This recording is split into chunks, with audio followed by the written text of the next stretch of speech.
Okay, good morning, ladies and gentlemen. Thank you for attending. So we're going to get kicked off. It's 10:10. And first item is, can I have a motion, please, for the ratification of in-camera motions? So moved, Mr. Chairman. Thank you. Second? Commissioner Rawlings seconds that. All right. Moved and seconded for we ratify in-camera motions. Can I, all in favor, please signify by saying aye. Aye. Aye. Aye. Aye. Awesome, thank you. Any abstentions or contrary minded? Hearing none, in-camera motions are now ratified.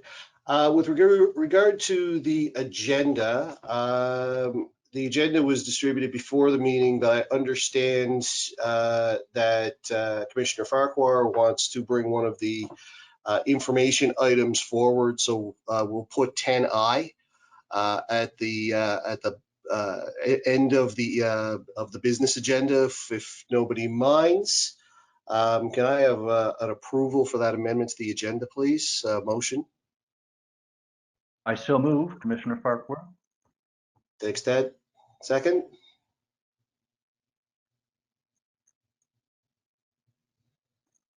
Commissioner Rawlings seconds.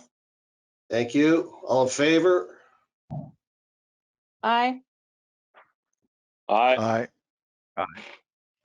Thank you. Aye. Contrary minded?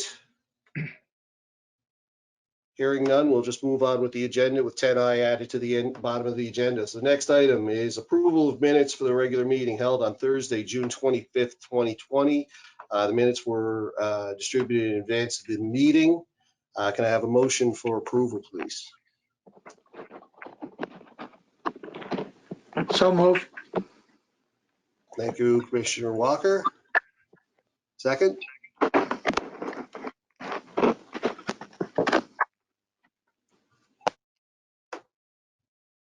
Commissioner Rawlings can second. Thank you. Are there any errors or omissions or discussion required with regards to approval of the minutes? Hearing none, I'll call for the question. All in favor of the minutes, please signify by saying aye. Aye. Aye. Aye. Aye. Any abstentions or contrary minded? Hearing none, motion approved. Business arising from the minutes. Did you see anything there, Kathy, or anything you wanted to bring forward? No, nothing. Bring forward. All right. So we will move to item 4.1, operating results for the 5 months ended August 31st, 2020. And I believe Louis is going to do a presentation on that. Yes, thank you very much. I'm just going to do a quick update of the information we provided. I'm going to break it into 2 sections. We'll have a quick chat about the balance sheet and some of what we're seeing there. The other part we'll look at is the income statement and how the results are looking to date. Sort of the key items we have on our balance sheet, our cash balance continues to be very healthy. On average, we're receiving approximately between $2 and $3 million a week in payments from customers. So that continues to put us in a very good spot.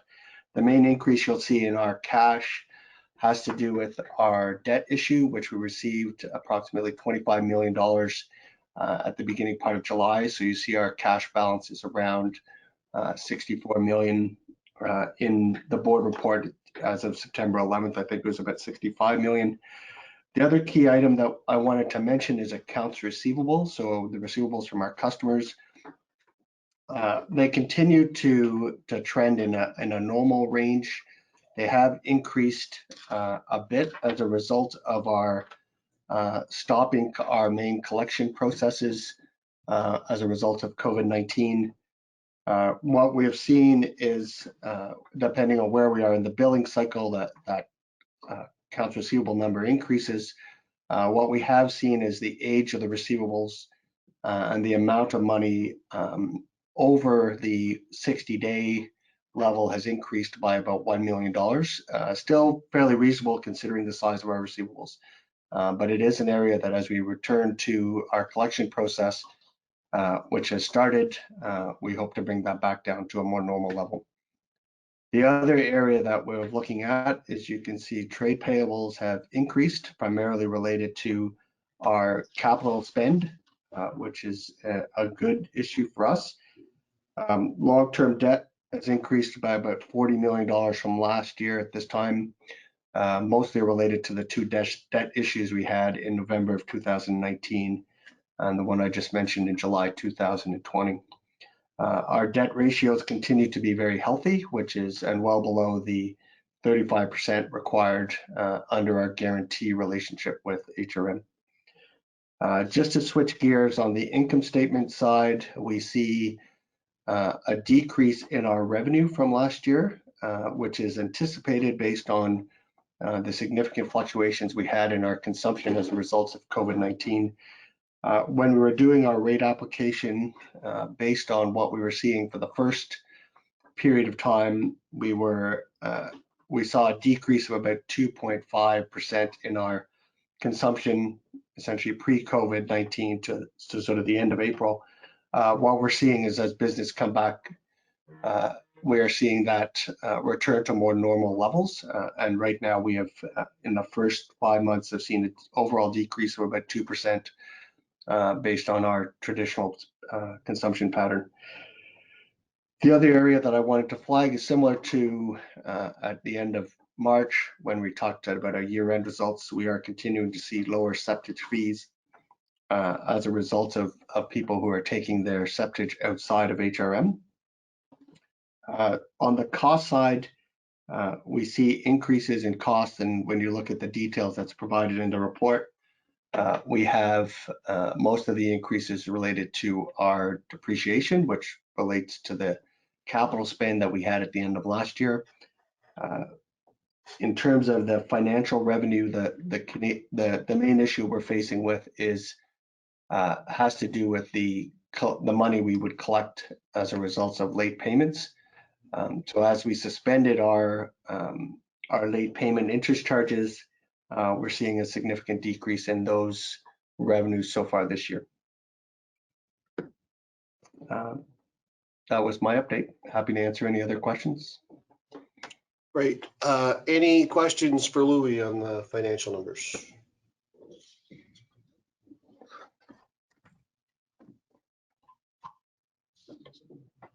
Must have done a good job, Louis. No, we don't talk about it. All right, thank you. All right. Thanks very much. So the next item on the agenda, Jamie, talk about capital project spending so far this year.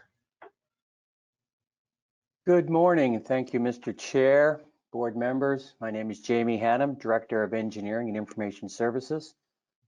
The report that's before you today, Report 4.2, is a summary of the capital spending from the fiscal year 1920 that closed the end of March 2020. What this summary provides is an overview of the total value of the capital projects that were completed during the fiscal year 1920. It's a specific report that the URB over time has requested from us. So it is not exactly the total capital expenditure for the year. It is a summary of the value of the projects that were completed and closed as of the end of 1920. So it is an indicator of the ongoing capital spend from Halifax Water, but it is a specific financial report that the URB requests. So the details of the report are really in the second paragraph of the report, where we highlight, and the details are in the attached table, that on the water asset class side of our business, we completed projects that totaled approximately $56.9 million in the water asset, with an aggregate net surplus from the approved budget for those projects of $250,000, so essentially on budget. For the wastewater projects, we completed and closed projects valued at approximately $18 million at a surplus of $1.3 million. And for stormwater projects, we completed and closed projects at a value of approximately $16.8 million. And for the aggregation of those stormwater projects, there was a net deficit of just over $800,000, and that was related to some over expenditures of necessary projects on the stormwater operations side, where there was an increase in driveway culvert replacements beyond what was projected. So what this report generally summarizes is that we completed and closed about $91.6 million of projects at Halifax Water. In addition to the $91.6 million, and outside the scope of this, there would have been other projects where it's still work in progress that is carried forward to this year. The URB also asks that we prepare a subset report of a short list of these total projects that were completed, of the ones that included the URB approval on the front end. And that really is those projects at the start of that last fiscal year that totaled $250,000 or greater, but by September of last year, they changed that threshold to $1 million. So it's the series of projects, the subset of projects that required URB approval. And there's a further table that details the spend in those reports. So all of the detail is provided within that. This is for the information of the board and endorsement so that we can provide this information to the URB. I will note that there is a request that the deficit portion of the stormwater be formally approved from previous underspending on other capital projects as detailed within the report. All right. Thanks, Jamie. So prior to putting this on the floor for discussion, can I have somebody please make the motion, read the recommendation, please?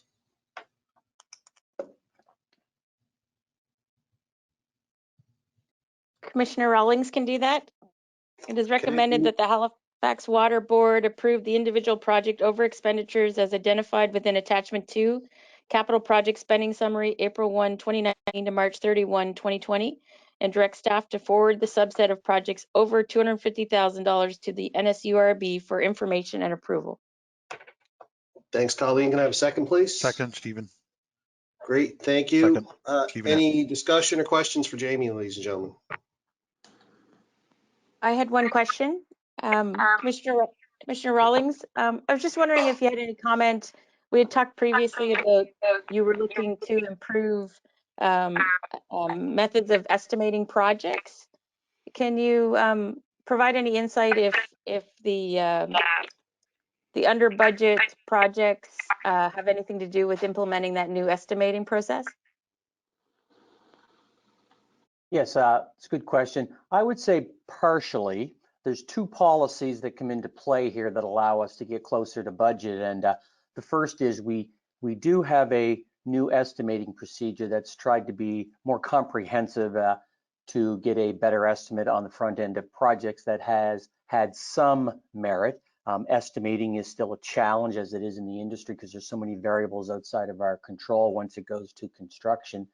The other things that makes these appear close to budget, that we do have a process where if a capital project is tracking over budget, we can identify, justify that additional scope or cost and seek additional funds for the project, and then thus the net new budget is closer to the actual. So to a certain point, there is a process to seek additional funds during the project that to a certain extent is self-healing from a budget perspective. So the fact that we're close to budget is not automatically meaning that we're doing a great job budgeting. It means that we have a business process to stay attuned to projects, and if they are going over budget and that cost is justified, that we seek the appropriate budget increase midstream versus completing projects significantly under or over budget.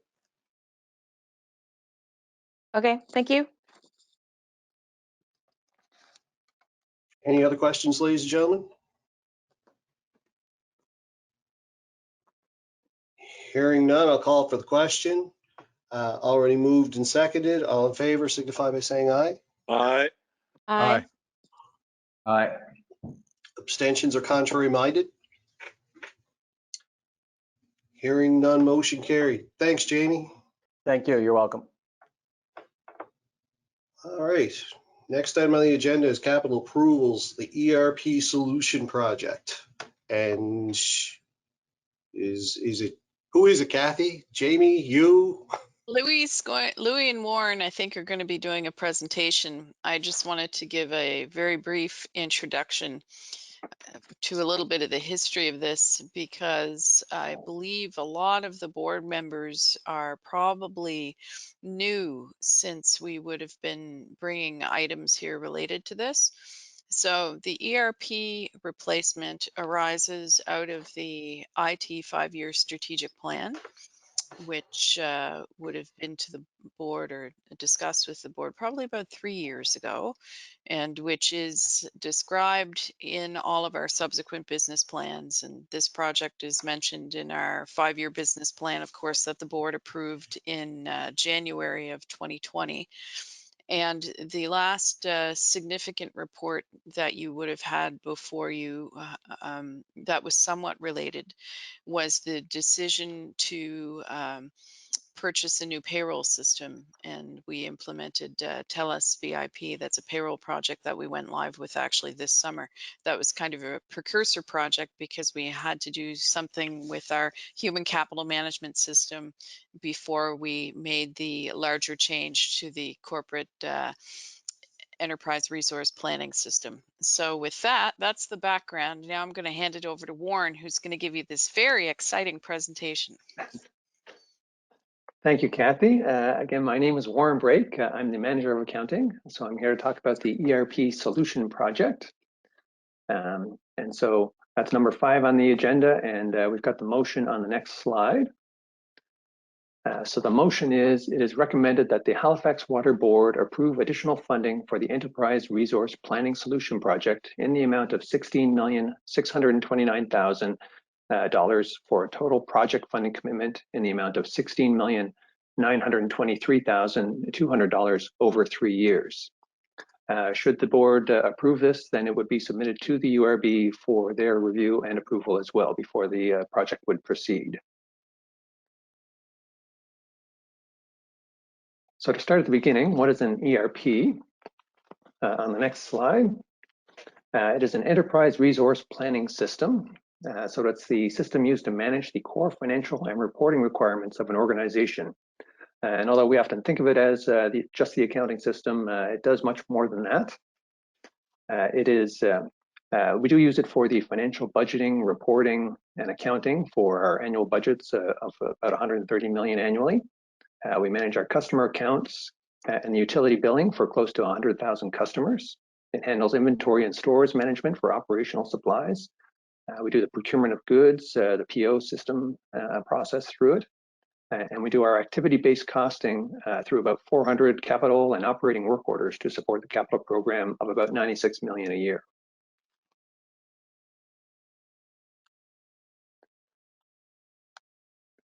So the current ERP is SAP.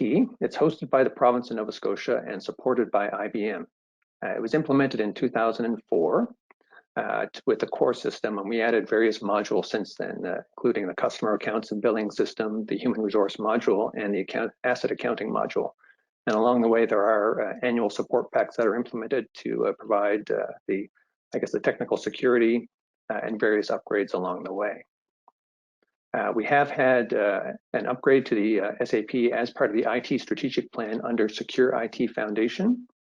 And SAP has, notified customers or is in the process of converting customers to the next generation product, SAP S/4HANA.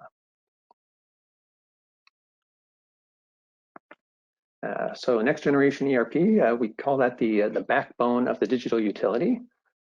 So we have a little diagram to show the interactions that that the ERP has with all of our systems to keep our operation going. So it does interact with, for example, our AMI meter reading system for billing, our new customer portal that's in process, the customer relationship management system, the new TELUS VIP payroll system that just went live. We have our GIS system, which provides geographic information for the stormwater billing, the CMMS CityWorks system for our operational work orders, and the new enterprise data warehouse. And the ERP is the source of information for a variety of content for our annual report and other reporting information. We do use it for consolidating our financial information into HRM's financials. And of course, we note Excel there because that is always a key tool for management of our data and reporting. Now, although SAP has been our key ERP for this time, we do have some challenges with that, as we note on the next slide. So our customer utility billing module is highly customized. It requires significant manual interaction for routine processes like simply moving a customer from one property to another. We have a segment of our customers that are on an equalized payment plan and processing refunds. Those processes are all very manual. It's not well designed to carry out those functions. And the process of implementation of the annual support packs is challenging due to that level of customization. The new SAP S/4HANA doesn't yet offer a customer utility billing module. So while we can make the upgrade to the new system, we would have to maintain the existing on-premise version for customer accounts and billing. Similarly, we have moved the human resources and payroll module to the new TELUS VIP system due to some of the shortcomings in the SAP module. And the current SAP version that we have doesn't fully support multiple reporting standards. So we have to rely on exports to Excel for to differentiate the IFRS and NSU ARB reporting that we do. We're also kind of constrained by our ability to manage the service agreement that we have with the province and IBM, and that we don't have control over the system entirely. We have to work through IBM, which sometimes presents challenges in scheduling and with updating tables for rates or payroll. Those sorts of things become a challenge when you have to go through a third party to make those updates. And broadly speaking, we do rely heavily on exporting information to Excel to maintain and any sort of analysis that we do on our information. So when SAP began advising customers a few years ago that they would be ending support for the current version of SAP, we began to investigate the new SAP S/4HANA upgrade. The cost and scope were difficult to ascertain initially.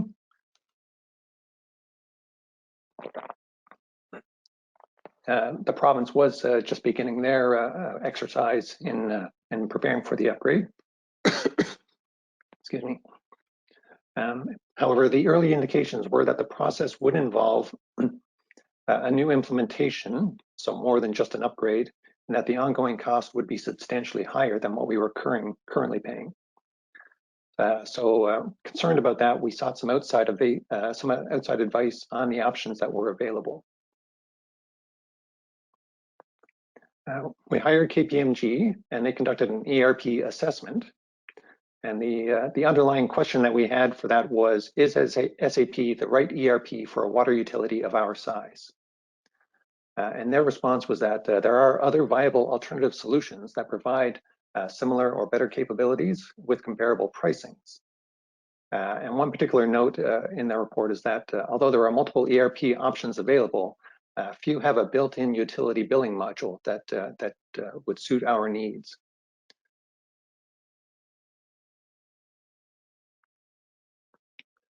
So with that information in hand, we issued an RFP in the fall of 2019 to get a sense of the market. 4 responses were received. 2 responses met the technical requirements. We had about 600 requirements identified, essentially functionalities that we wanted to have in a new system. The 2 that met those requirements provided system demos. And upon opening the financials for those 2, the response with the best technical score also had the lowest cost. And that was the Kayenta product, which was provided by Kayenta Utilities, which now goes by Harris Computer Corporation.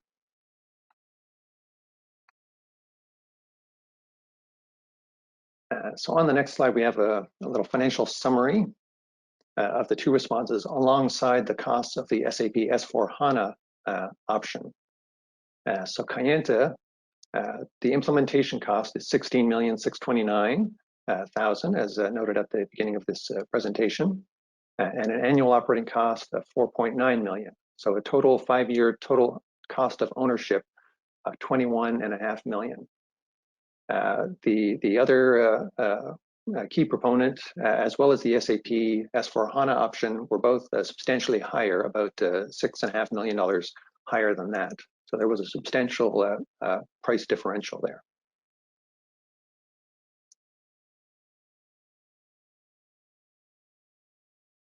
So working with Kayenta, we developed a project cost and have a bit of a breakdown here. The 2019 and 20 information shows that we spent about $294,000 for the ERP assessment and the RFP process.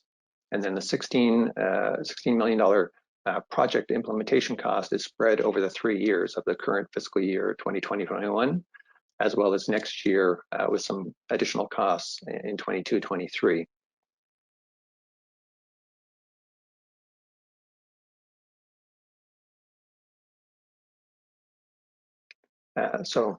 This slide provides some of the benefits to be realized, and I'll just mention off the top that many of the ERP products would provide many of these benefits.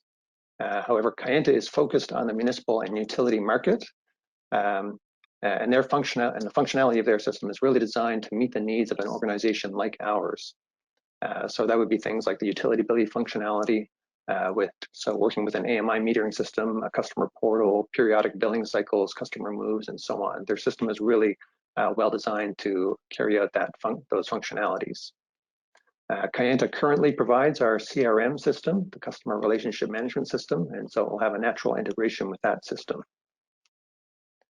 And so some of those other benefits that we would expect to see from the project are an improved capital project and portfolio management functionality, reporting and analytics through dashboards, management information, and dynamic reporting, some integration or enhanced integration with the existing systems that we have and other supporting ones that are planned. It would have workflows for field staff using mobile technology, so work assignments can be communicated through the system to their mobile devices. Business processes for workflows for management and staff. So that would include the electronic approvals of documents, so that staff don't have to spend time processing paper, signing off on documents. It can be done electronically. And I would like to throw in the better support for the dual financial reporting requirements that we have. So generally, there's a lot less reliance on Excel spreadsheets to manage information and for analysis. It would be, it's built into these next generation systems.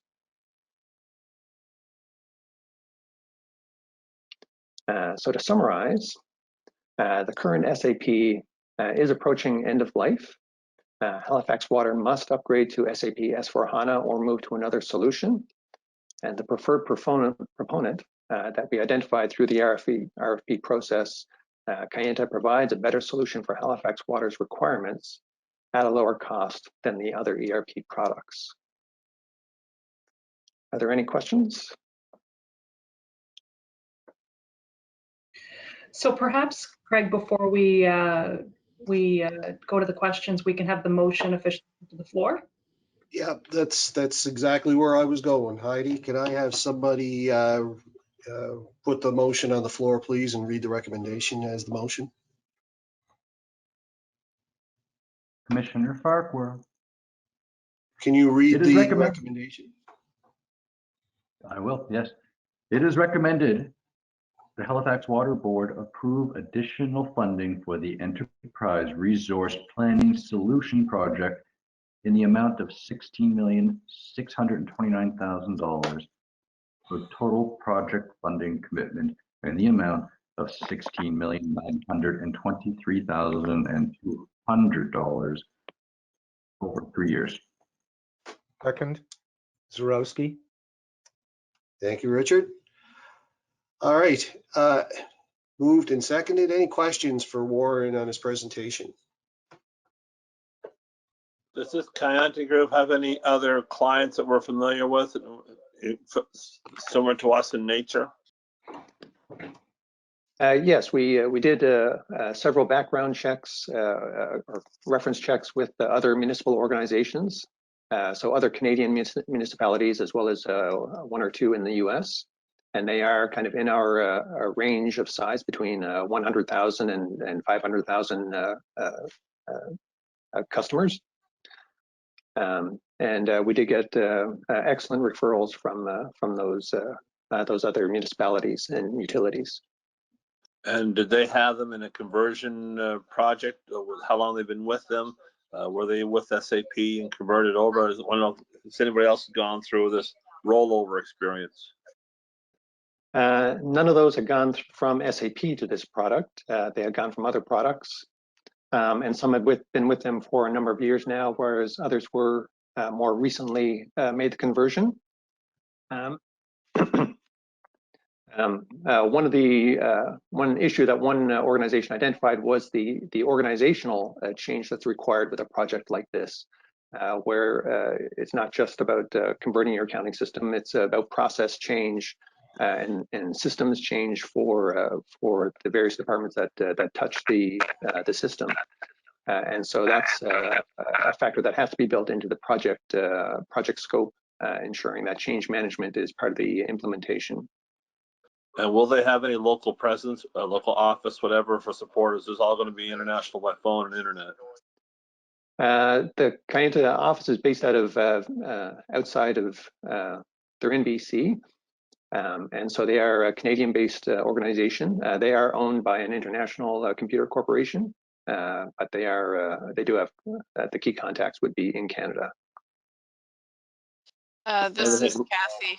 I just wanted to add that we do have a little bit of experience because we had implemented the customer relationship management module in Kayenta, I think 4 years ago, possibly 5 years ago. So we would have been taking data and information from SAP and converting it and doing interfaces between SAP and Kayenta at that point in time. And we have good experience with the support that Kayenta provides us from their BC head office, and we don't have concerns about their ability to continue to support us.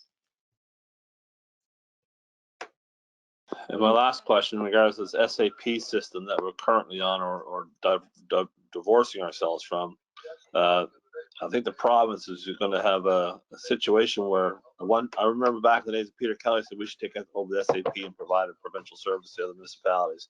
Now we're having our own municipal issues with SAP in the provinces as well. So if you ask me, the SAP is probably going to be sapped out pretty soon. I can't comment on what the organizations will be doing, but they are either in the process of making that conversion or evaluating that conversion, and so their choices, they would determine what the right path for them is. And what's the extent of our contractual obligations with SAP? Are we on borrowed time, or have we finished our contract, or are we weaning out? I believe we do a 1-year renewal essentially. Diane may be able to correct me on that, but I believe it's a 1-year renewal essentially, as which we check in on each year. Yeah, I'll just provide that. So our end date is December of 2021. The province has been notified of our intention to not go, and the automatic renewal is every 3 years, but the province has been notified that we wish to have a 1-year renewal on that contract, so that they'll become renewal periods will be reduced to 1 year. They're in agreement and are working with us to restructure that. And during the conversion time, what happens if something goes wrong during the conversion? What backup systems do we use, or do we do a parallel system here? Well, the backout is to continue with the 1-year renewals of continuing to use SAP. 2025 is the end of the period by which we have to convert off SAP. So we still got some time.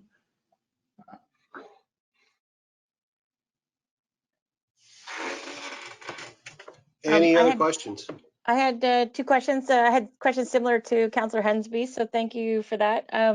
Again, I've never heard of Kayenta. Can you just talk to their longevity in the market? Um, they're long established. I don't know the exact origins, but it's more than 20 years. And they have been in the Canadian market for essentially they're a Canadian company, so they're in the Canadian market through that time. We spoke with utilities in Ontario and BC, so they have, I believe it's about 100 customers that are in that utility, use that utility module or are focused on that. When we implemented them for the customer relationship module, we became kind of their anchor customer on the East Coast. So they're well established on the West Coast. They've got quite a few clients in Ontario and Quebec, I believe. And when they started doing stuff for Halifax Water, that's really when they first entered the East Coast marketplace, I think. And I just got a message that they were founded in 1983, so they have been in the business for a long time. And last question, often you hear in the news implementations like this have difficulty staying on budget. Can you just talk to contingency for unforeseen issues as you do the conversion? Good point. We have a detailed project plan, and obviously with a large project like this that touches many parts of the organization, there are going to be unknowns along the way. We built in a 10% contingency, so that's about 1.5 million to allow for any unforeseen circumstances. Ideally, we won't have to call on that, but it is part of the budget that we're seeking approval for right now. Great, thank you. Any other questions? Yeah, I do. Brad Anguish. Just where HRM is proceeding with SAP HANA, could you just summarize the discussions that have been held with HRM? Any economies of scale that were considered in making the decision to go in a different direction, and you know, any concerns that you may have in proceeding with a different direction than HRM?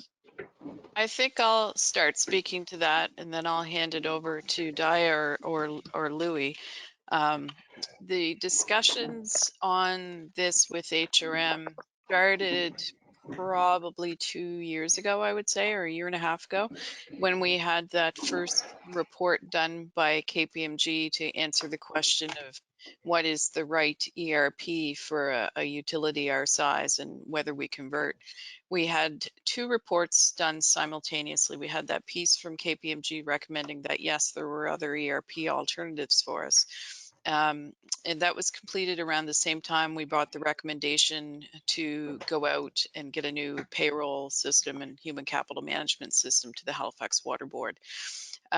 This was before you had assumed the role on the board, Brad, and Jacques was on the board then and had requested that we send information on what we were doing to Jane Fraser at that point in time. So we did share the reports and extend an invitation to the municipality if they wanted to move along in this direction with us.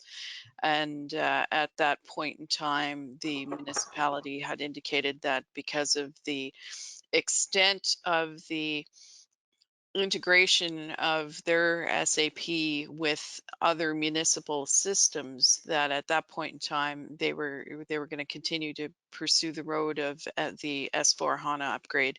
So when they kind of closed the door on the process at that point in time. Periodically, we might have been sharing information with them, but there's been nothing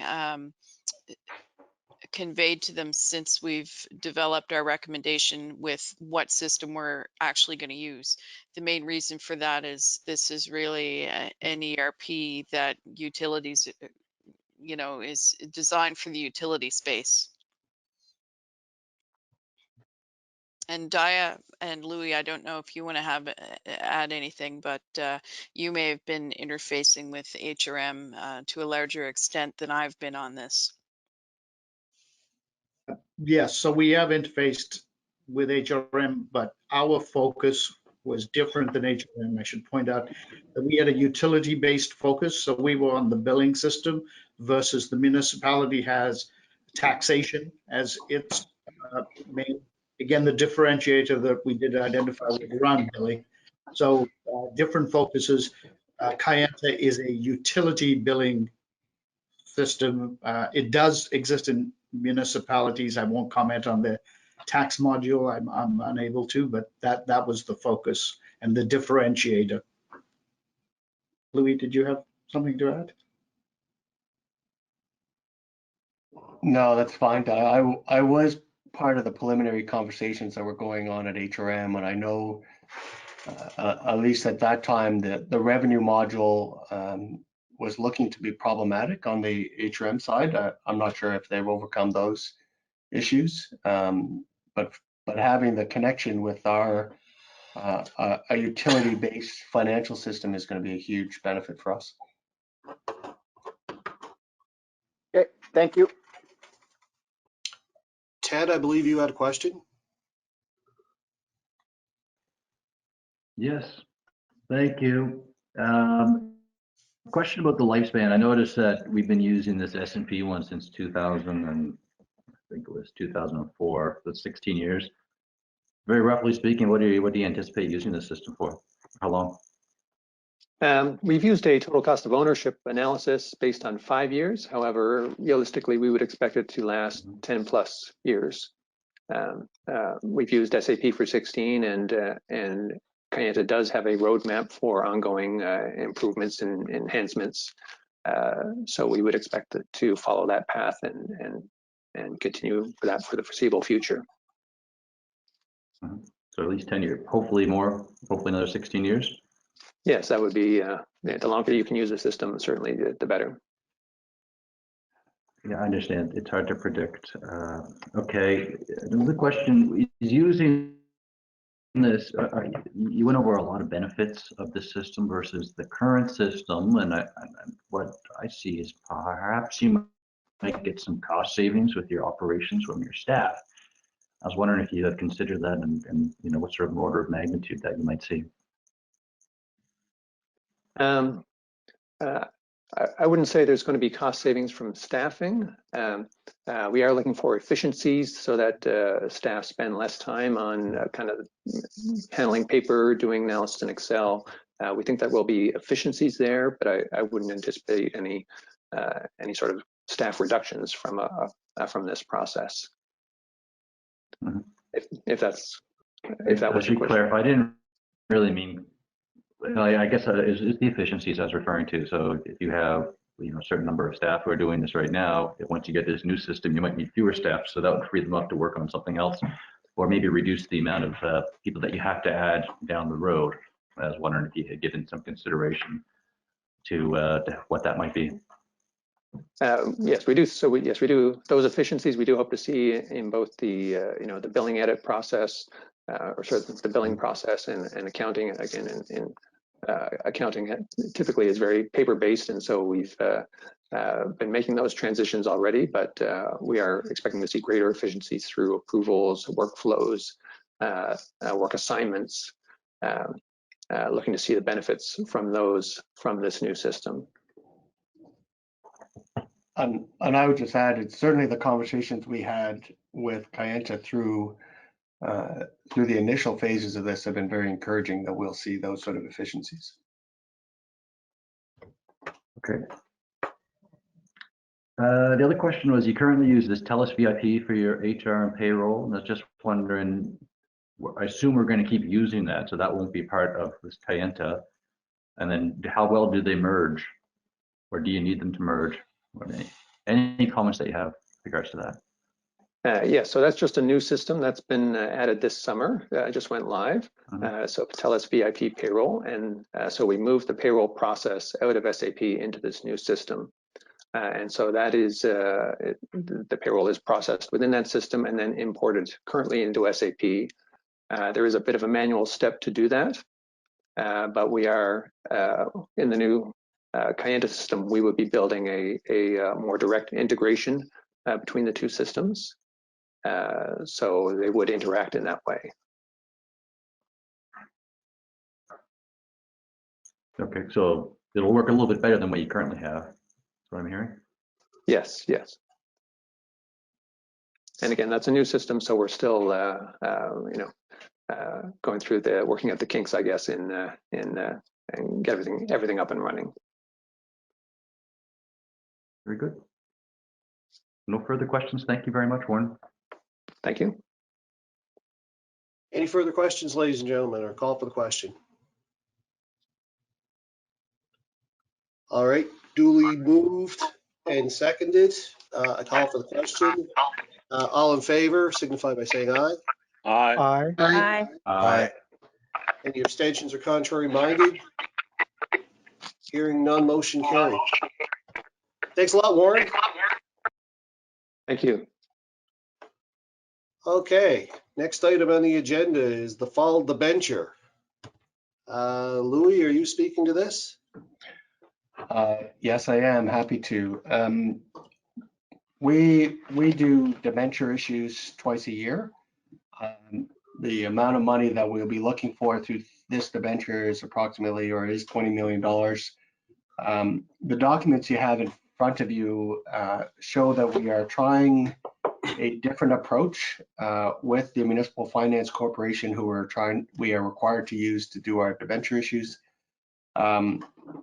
Traditionally, we've been asked to, and I've likened it to renew our mortgage without knowing what our interest rates are going to be when we renew.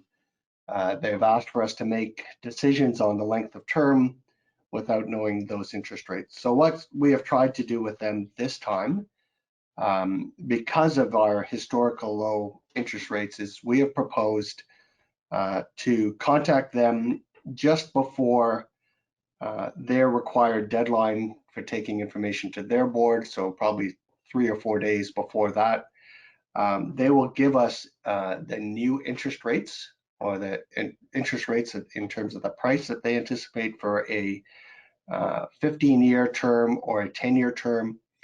And what we have done here is positioned our documentation to ask our board to approve either 10 or 15 years term, depending on the interest rate. So we've proposed a 2% rate and said if the rate is 2% or lower, we will lock in these lower rates for 15 years. If the rates are above 2%, we'll do what we traditionally do, which is to finance our debt over 10 with a balloon payment at the end of the 10.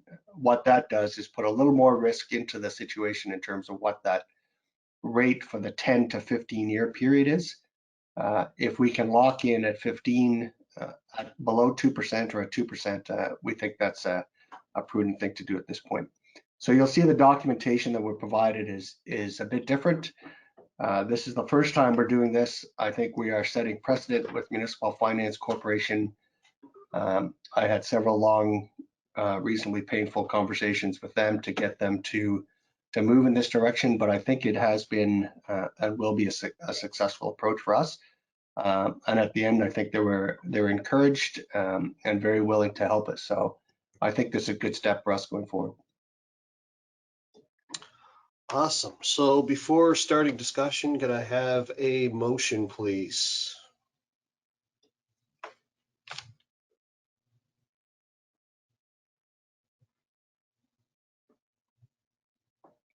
Anybody at all? I can do it. Commissioner Rawlings, it is recommended that the Halifax Water Board approve the financing of $20 million with a 20-year amortization term and finance over 10 or 15 years, dependent upon which all-inclusive rate at time of pricing is less than 2%. If both are less than 2%, 15-year financing will be obtained. The maximum all-inclusive rate is not to exceed 5.5%. Seconded. Thank you, Holly. Thank you, David. All right. Any questions for Louis, ladies and gentlemen? This is Kathy. I don't have a question, of course. I just want to say that it's not very often that you see innovation coming forward on the financing side, because municipal finance and how Halifax Water finances has been the same for the last 20 years. We have consulted with the Provincial Department of Finance on what we're trying to do here, and I want to recognize and appreciate the extra work that it takes our staff to push the envelope and try to do something differently. So subject to approval from the Nova Scotia Utility and Review Board and this going through the Municipal Finance Board and getting the debentures in place, I think we may find a new way of doing things that in the long term will help us reduce some of our financing costs. So I want to recognize Louis' work on that.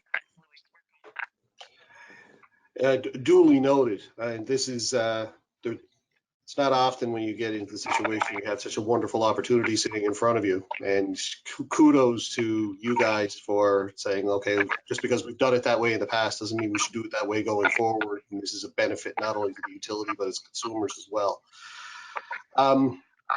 Any questions?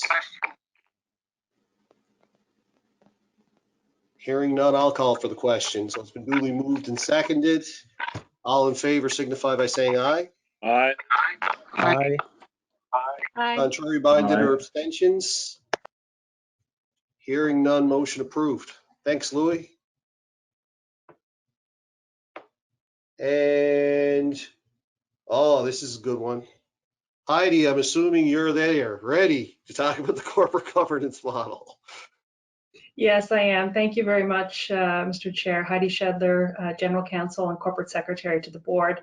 I just wanted to take hopefully a few minutes and provide you with a summary of the work that's been done on the Corporate Governance Manual.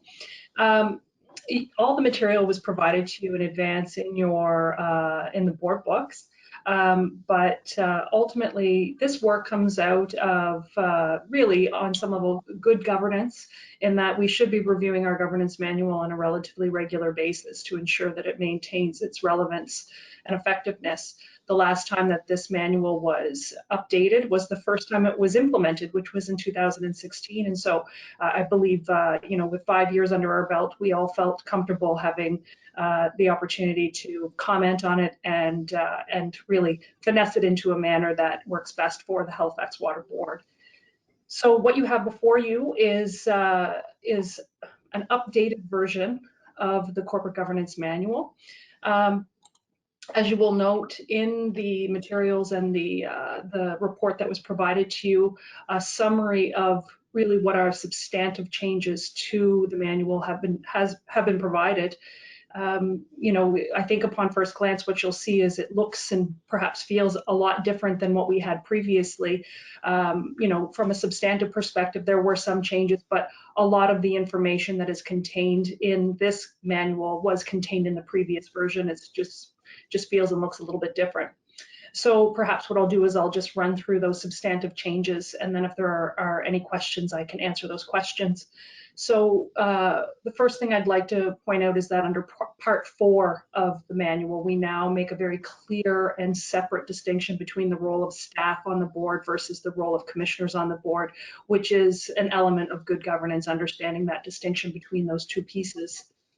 Secondly, Section 4.1 identifies the general manager as being responsible for the various day-to-day management tasks related to Halifax Water, and that would include setting and approving non-union compensation in accordance with Halifax Water policies and procedures. And so that is a little bit of a shift, but it's one that is in keeping with good governance and in keeping with the approach of boards, generally speaking, across the country.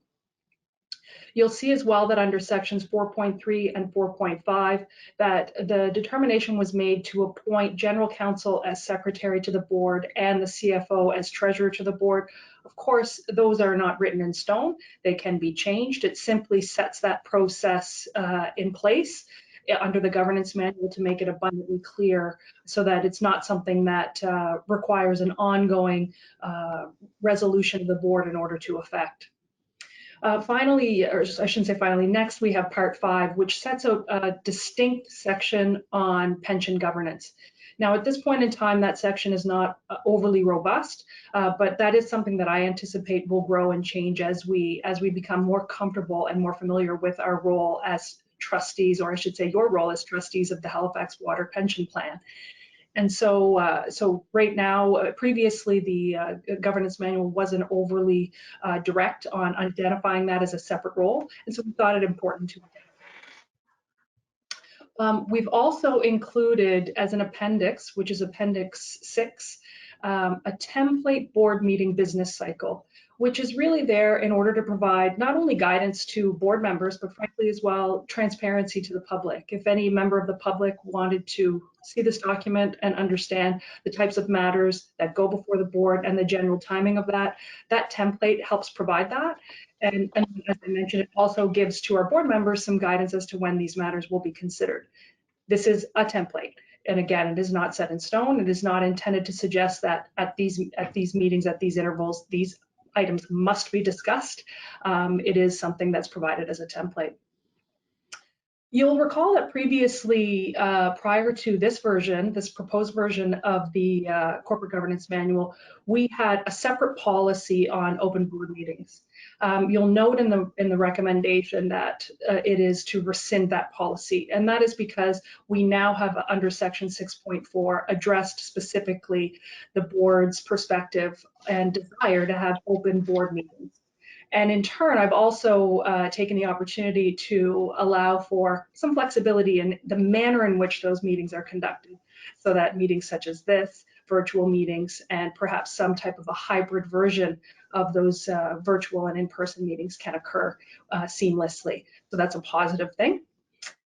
So in section 6.7, clearly identifying that there is authority to the chair to oversee the meetings, and then also giving the chair the ability to delegate that authority in certain circumstances. I know since I've been with Halifax Water, we have had situations where the chair has been unable to attend a meeting for whatever reason, and unfortunately our prior version of the governance manual was silent on that ability to delegate that responsibility.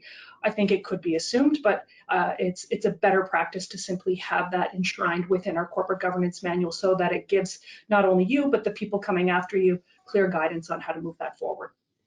And then, of course, what we have is an update to the Commissioner Code of Conduct. So the previous iteration of this document was a code of ethics and conduct document.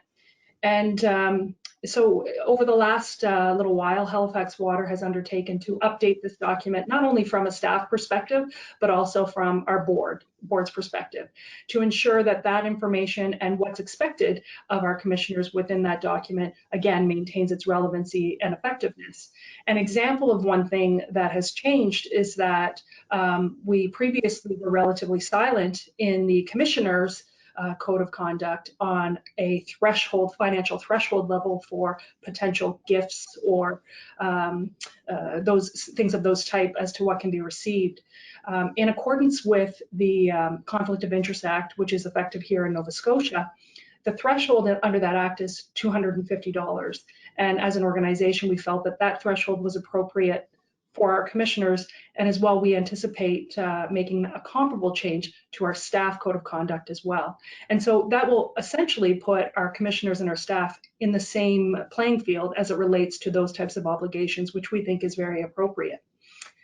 The code of conduct also provides some guidance to our commissioners on what are conflicts of interest and how to manage those conflicts of interest. And then, of course, it also includes the declaration form that I think everyone on this board is familiar with because you've all signed it. That is maintained and simply updated somewhat. And so those are positive changes from my perspective. The committee terms of reference are also attached to the corporate governance manual when we're seeking approval of those terms of reference. As you're all aware, we have been working with the committees over the last year to update those terms of reference. The committees have been engaged in that process, and all committees are supportive of the changes that are being put forward to you. One of the things that is updated in each of those terms of reference is the requirement for each committee to review those terms of reference and then ultimately make a recommendation to the board on whether changes should be made. That was something that was silent in the previous versions of the terms of reference. This formalizes that process and then gives the committee a little bit more perhaps discussion and opportunity to review those and recommend those changes as they see fit, but at least on an annual basis. And then finally, it was discussed at our strategic planning meeting in December. The board felt it was important that an enterprise risk management committee be created. And so that has been done. The terms of reference are included in this document. And ultimately, this is going to be a subcommittee of the board, and it will consist of the chairs of the 3 other committees will be members of this committee, along with some members of staff. And ultimately, the purpose of this committee will be to oversee that enterprise risk management process within the organization and ensure that it's doing what it should be doing and protecting the organization as it should. So those really are the overall summary. That's an overall summary of the major changes. Otherwise, as I mentioned, there's a lot of formatting and semantic changes, but that's really the substantive changes. So I'll stop here. Thank you very much, Heidi. So prior to starting discussion, could I have a motion, please? Commissioner Farquhar, I'll read it. Thanks, Ted. Here we go. It is recommended that the Halifax Water Board, 1, approve the corporate governance manual as attached. 2, approve the terms of reference for the Halifax Water Board committees, executive, environment, health and safety, and audit and finance as attached. 3, approve the creation of the Halifax Water Board Enterprise Risk Management Committee and the terms of reference as attached. 4, approve the Commissioner Code of Conduct as attached. 5, rescind the January 28th, 2016 version of the Corporate Governance Manual, the terms of reference for the Board Executive, Environment, Health and Safety, and Audit and Finance Committees, and the Director's Code of Ethical Conduct and Policy on Conflicts of Interest. 6, rescind the Board Meeting Protocol public meetings approved by the Board on March 20th, 2019. Thank you. Have a seconder, please. I'll second that, Russell. Thank you. Any questions for Heidi, ladies and gentlemen? Yes, I had a couple. Fire away. A couple comments. The conflict of interest issue there. Oh, primary loyalty to the corporation, whatever, or to the commission. I was in a predicament between the Bridge Commission and the Water Commission over the water line issue. The Water Commission had a position and the Bridge Commission had a position, and I saw the fault in the Water Commission's position, but I was not allowed to say my opinion because they was perceived to be deemed a conflict of interest. So I'm left sitting on a picket fence trying to express my concern as a taxpayer and a representative of the taxpayers of what ought to happen. And it ended up going to the URB, and the Bridge Commission position had won. And that's what I tried to avoid, this whole position with the Water Commission of why you're fighting a dead horse issue, because you think your 40-year-old clause is not going to hold water, and it didn't.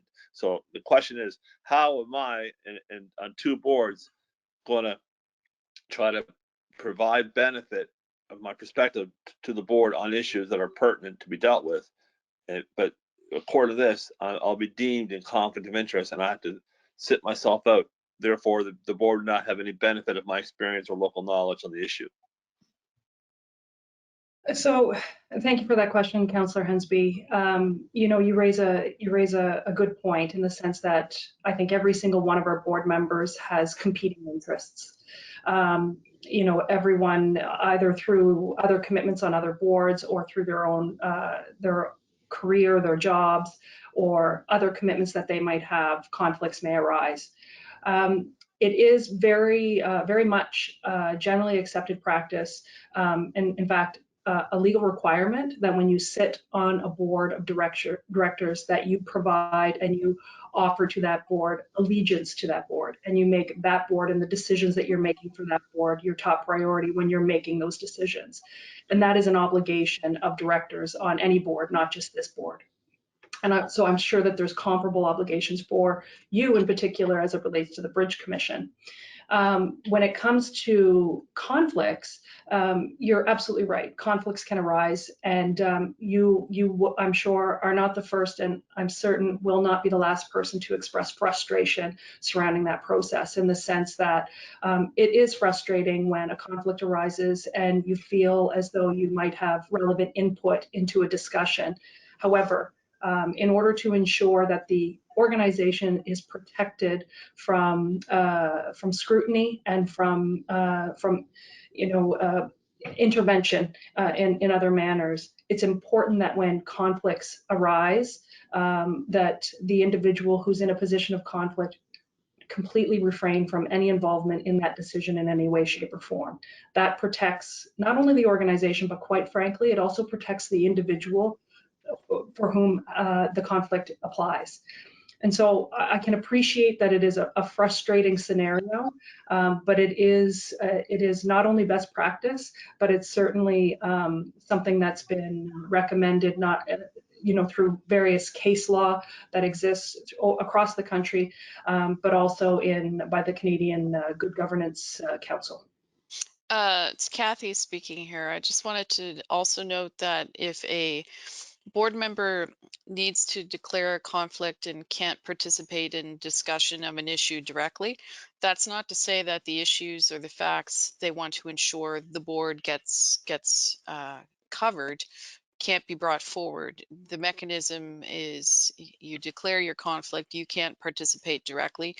If you have an issue or topic that you want to ask the board to consider, then that should be brought forward to myself, to the board chair, or to Heidi, and we can make sure that the information presented to the board is complete.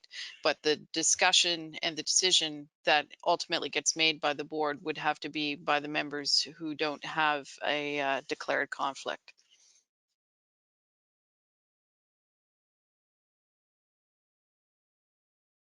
Does that answer your question, David?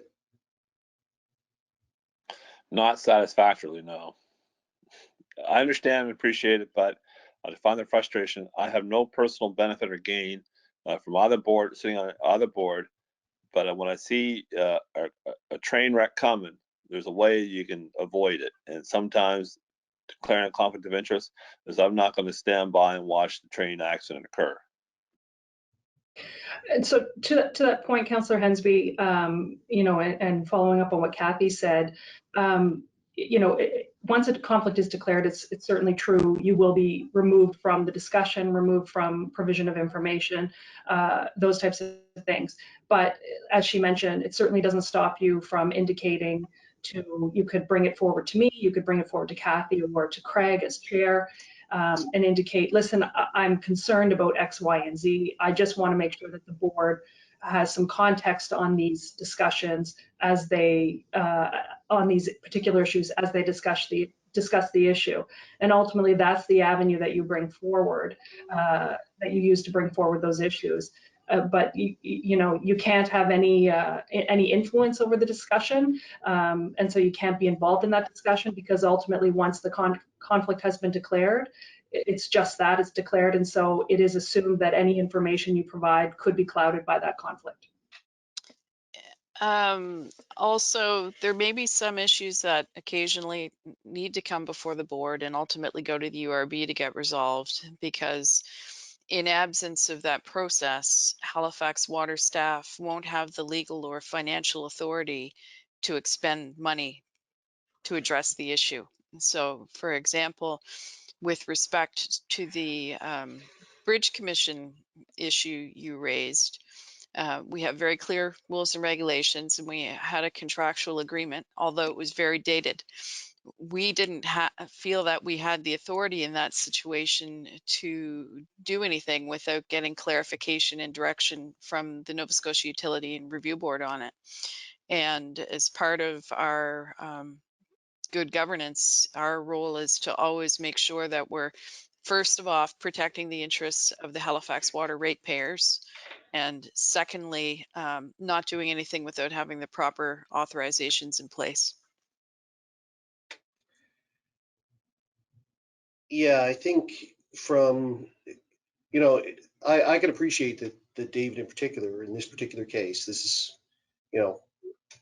this is not something that's going to occur as a regular course of business, I wouldn't think. But, you know, he is in a very sticky situation because on one hand, sitting on two boards, he has the fiduciary responsibility to both boards to act in their best interest, which puts him squarely in the middle. And one could argue that he's not acting in the best interest of both boards if he's not allowed to express his opinion either way. So I think the onus and is not perfect, but at least from my perspective as chair, David, my expectation would be that you would express your opinion, that the information and knowledge that you have is important, but we have to do it within a process that protects both you and the integrity of both of those boards. So I don't think I surely, and Heidi, please correct me if I'm wrong, I don't think we're suggesting that, no, you're in conflict, you can't talk, and you can't express, there's no way for either organization to get the benefit of your knowledge and insight. We just have to do it in a manner that protects both you and the organization. And yes, that's correct. So logistically, just to play this out, what would happen in a situation like that is the conflict would be declared, and then ultimately, Councillor Hensby, you would be excluded from not only the discussion, but any information that was provided in connection with that particular issue. But you would see the agenda to the board meeting, and so you would be very aware that the topic was one to be discussed on the agenda. And so in the event that there were issues that you felt were important for the organization to consider, as Craig has mentioned, you could bring those forward either through Craig, myself, Kathy. It would be, you could bring them forward at a meeting if you wanted to. It's difficult to do that when you won't be in the room to talk about the issue. And so bringing it forward in advance is helpful. And then on top of that, it also would provide staff the opportunity to actually provide, look into that information that you've provided and perhaps find any background information that might be necessary in order to supplement the concerns that you have raised and brought forward.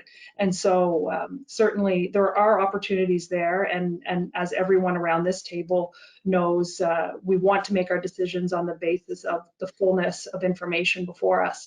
But it is very true, the conflict of interest process and standards are put into place to protect the organization and frankly to protect each commissioner as well.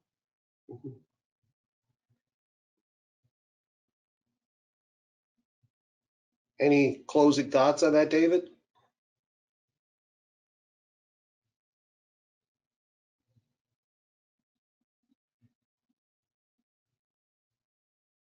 You must be in the Bridge Commission meeting.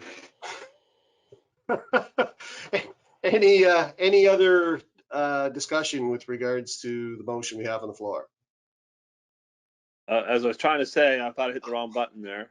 The Bridge Commission finished 10 minutes ago. In regards to as long as I have an opportunity to express my opinions on a situation which some people may deem to be in conflict, but as long as you have the benefit of the information, and then you guys can deal with it as appropriate. But anyway, I found so frustrating. I could not express my opinion to either board because it was shut me out of the process before it was even allowed to discuss the matter. I should have an ability to express my concerns or opinions on an issue and then leave it to the board to decide if it's pertinent or not. And I wholeheartedly agree. I think that's part of your fiduciary duty to both boards. We just have to have a structure that protects both you and the organization. Concur. Any other questions or discussion? Hearing none, I'll call for the question. All in favor, signify by saying aye. Aye. Aye. Aye. Any contrary minded or abstention? Motion carries. Thank you very much, Heidi. And there's one last item. Commissioner Farquhar wanted to bring forward and have a discussion on what was in the information reports as 10-I, which is probably quite pertinent. So Ted, do you want to pose your questions? And I'm sure Kathy and Reed will be able to respond accordingly. Thank you very much, Mr. Chair. Yeah, I read this report over a couple times. I found it very interesting, and I kind of followed the story about this leak. And if I was going to sum it up, I would say that this was sort of a fairly low likelihood event, but had pretty moderate to moderate high consequence because it was so disruptive. We don't always have, I guess, is this a rupture? Would you consider a rupture? Yeah, on big pipes. And so a lot of people lost water for a while, and then you ran into quite a few complications with trying to address it. And I'll say that overall, I thought it looked like it was very well managed. But it gets me thinking back to my pipeline days. And at one point, we had our company didn't think we were susceptible to a type of corrosion called stress corrosion cracking, and then we found out that we were. And that was a very bad day, and it really changed how the company operated for a very long time. So it makes me, I see a little bit of parallel here, and I say, well, we kind of, I guess maybe Reed, if you can just go over it and talk about the type of corrosion and say, maybe help us understand just how prevalent this is, if this was really surprising to us that we had this kind of corrosion and rupture on our pipeline system. And then you mentioned a couple of mitigative procedures, mitigative tasks, in particular for this location, but I'd say system-wide. My concern is that if this starts happening regularly, then it will hurt our reputation. It'll be really disruptive to all of our customers. So Neil, I'll just open the floor up to you to just start telling us how bad you think this could be, and then what we're going to be doing to address it. Thank you. Yeah, certainly. I'm happy to address that. And Jamie's going to jump in the odd time because he's our expert on the asset management part and, in fact, the corrosion part. And, I do want to take the opportunity to compliment our staff because, as I mentioned, something like 35 staff worked over 4 days. And that is an event where absolutely nothing went right, which happens, fortunately not too often, but that was the case in that case. So, every time we expose a part of the pipe distribution system, we take note of whether corrosion's happening. It is a factor we have to deal with. It's something that we manage, and it's something that we plan and design for. And when we do get corrosion, it does tend to be fairly localized, either related to the native soil conditions or environmental factors such as perhaps road salt getting down into the trench. I will say since at least the last 30 years, our approach to corrosion control has evolved quite a bit. This pipe is mid-1970s. There's a lot that's been done since the 80s or 90s that wasn't done in the 70s. So now all metal pipe that goes in the ground is poly-wrapped. We have extensive use of sacrificial anodes on pipe fittings, services, valves, that type of thing. We do have a program of going back into identified hotspots for corrosion and retrofitting anodes to pipe, and that's been pretty effective in arresting corrosion that's underway. And I mean, Jamie can speak to it in a bit, but I think we have done some whole neighborhoods historically. So based on what we've observed, corrosion is one of the handful of failure mechanisms in water main failures, but I do not believe we have system-wide corrosion problem, but we certainly have hotspots of corrosion in various locations. I mean, this one is more concerning because it's still fairly early in the life of the pipe. And because of its size and function, because of its size, the repair is more complicated and takes longer. And this one impacts a lot of customers. I think in this particular case, we don't have a lot of info, but we're hopeful it's very localized. All 3 breaks have happened within a space of about 30 feet in that intersection. And that's something we need to turn our mind to. So there are a handful of methods for us to go back and assess just how localized the corrosion is around this intersection. And my staff and Jamie's staff are working on what's the best technology application for that. And in the coming months, we'll be going back and trying to get a handle on how localized it is in this location And that's going to inform whatever our repair strategy is. And with that, I'll invite Jamie to perhaps add any further comments he has. Yes, thank you, Reed. I would just complement that a little bit by reinforcing that we are aware of corrosion within the system. It is fairly localized. From a technology perspective, we are able to identify when there is corrosion activity happening in the pipe. There are corrosion engineer professionals who can do electrical measurements on the pipe to measure the amount of flow of electrons and detect if there is or is not corrosion occurring. So there are interventions to determine whether corrosion is occurring. And then there's a parallel suite of interventions to halt the corrosion. And in a retroactive way, the primary tool is a sacrificial anode, where we actually would go down and attach a piece of metal to the pipe that is more corrosive than the pipe, and it reverses the corrosion path, and the anode corrodes and preserves the pipe. So it sacrifices itself to prevent the pipe. So when we do identify some of these localized corrosions, we can do a couple of things. First, we can, anytime we open the ground up for a repair or any kind of excavation, we have our hotspot program where we will attach the anodes to halt corrosion in that area. We have capital programs where we identify neighborhoods, and there's a couple areas in Sackville because of the nature of the soils in that area where there's corrosion kind of across the neighborhood, where we can actually go in and put a series of anodes in up and down the line of a water main fairly cost effectively by augering those in the property and making connections to the service lines, and we can actually halt and reverse the corrosion on those pipes. As well, the broader discussion of pipe material is a very detailed discussion here at Halifax Water, and we have evolved since the early 80s, late 70s to a much more protective pipe system that is, less attractive to corrosion, basically by poly wrapping the pipe. That's putting a plastic liner over the pipe and then anodes at all of the metallic components that help to significantly mitigate corrosion going forward. So I think it's the aggregation of these projects by being able to identify, by being able to mitigate, and always continue to have an improved pipe material design that allows us to have some comfort that we are managing corrosion. It is a natural phenomena in our system. One easy example is, why don't you just lay plastic pipes everywhere? Well, plastic pipes have their own downsides, and they don't necessarily eliminate mechanical failures, and they have other issues. So we do take a balanced approach.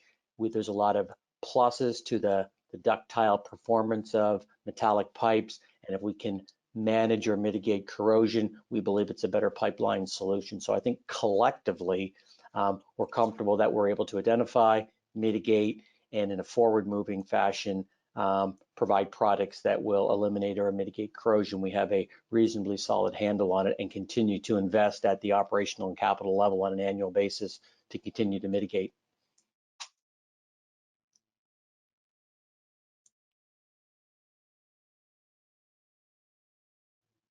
What was the actual root cause of this corrosion then? I would say, go ahead, Jake. No, you go ahead.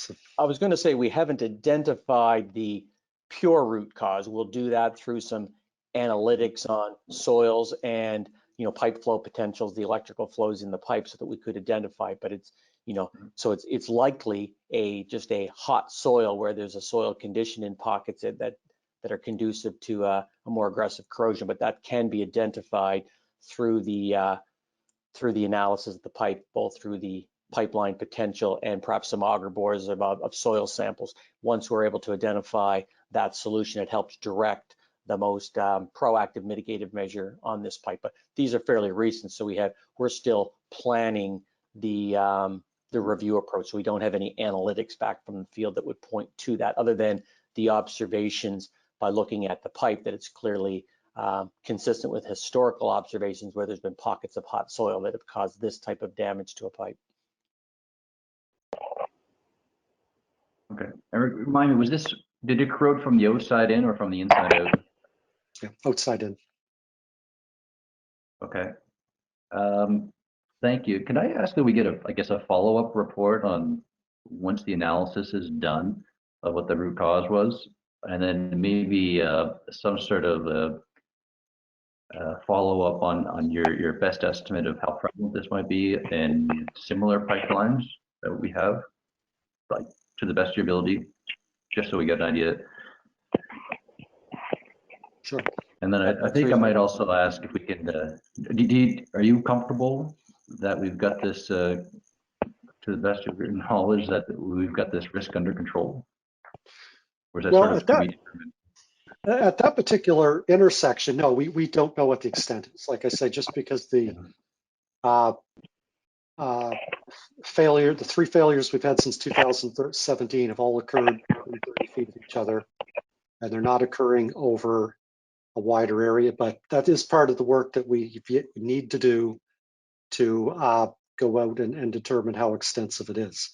One thing I'm much more comfortable about now, and I don't know why, but I guess part of the design approach of this particular intersection, the 70s, I alluded to in the report that there was, typically there's 4 valves at a cross intersection. This one had 3, which made it problematic to shut down the pipe to repair and caused us to put a lot of people out of water. And on the July break, we did take the opportunity to install a valve as part of the repair at a cost of 2 or 3 hours to the shutdown duration. But that was what allowed us to keep the shutdown to 8 hours on the Labor Day one, and pick 8 hours overnight and pick the timing of when we were going to shut it down. So I think we're in a much better place for the impact on customers, but we won't know whether we've got it under control from future breaks until we do some of those analytics on the pipe in the coming months. Okay. Commissioner No further Farquhar, questions? I'm going to suggest Yeah. that this would be an excellent topic when this comes back to the board, that it would go through the new Enterprise Risk Management Committee. Now that we've got the terms of reference for that committee established, that way if the Enterprise Risk Management Committee wanted to do an even deeper dive or consider how we bring it forward when we reset our risks this year, that would be the ideal spot for some preliminary discussion before the report comes back for the board. Thank you. I think I'd be in agreement. That seems like the ideal spot. All right. I have no further questions. Thank you very much, Reid and Jamie. Appreciate it. Thank you. You're welcome. Thank you.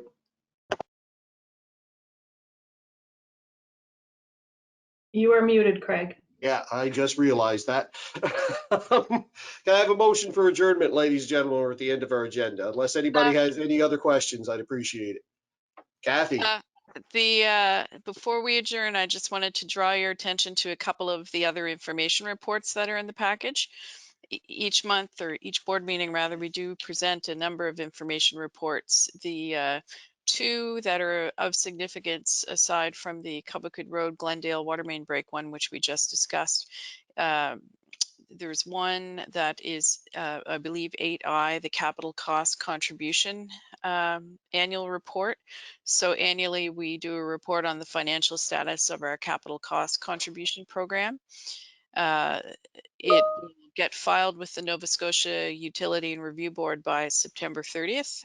And our net deficit position on those CCCs is $2.3 million right now, which is actually a $300,000 improvement over last year. So that's a bit of good news. And the other information report is on the general rate hearing decision and how we'll be implementing that. And that is report 9I. And a full copy of the general rate hearing decision. I believe it's either attached to that report or it's a link to that report that any of the board members or a member of the public who wants to go look at the decision, it's easy to get to. Thank you. Thank you. Anything else, ladies and gentlemen? Motion to adjourn. Thank you. Can I have a second? Commissioner Rawlings will second. Thank you. Everybody gets to go home. Thanks very much, ladies and gentlemen. I do appreciate it. Have a safe week. Bye-bye.